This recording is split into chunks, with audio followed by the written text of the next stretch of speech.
The following law we're gonna do it's the quotient rule, right? Quotient rule, right? So the quotient rule talks about two functions that are divided, right?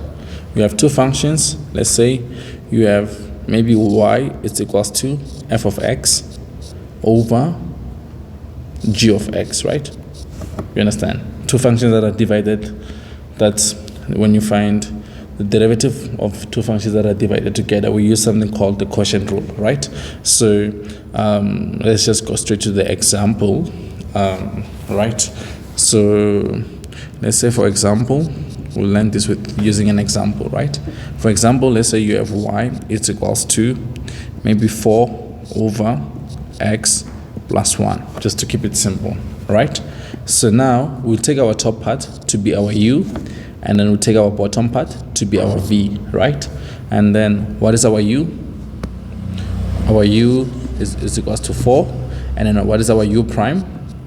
It's equals to 0. And then let's do, what is our v? Our x plus 1, right? And then what is our v prime? It's just 1, right?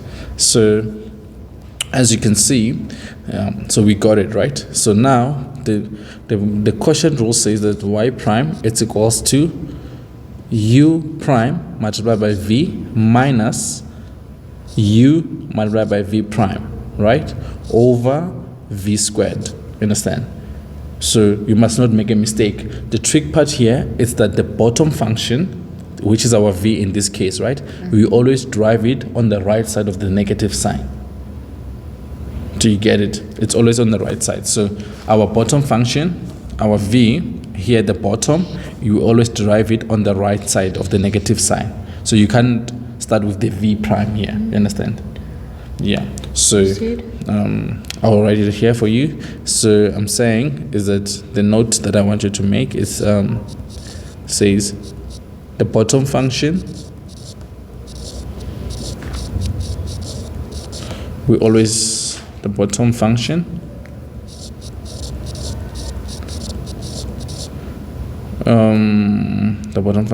we always drive it on the right side of the negative sign. We always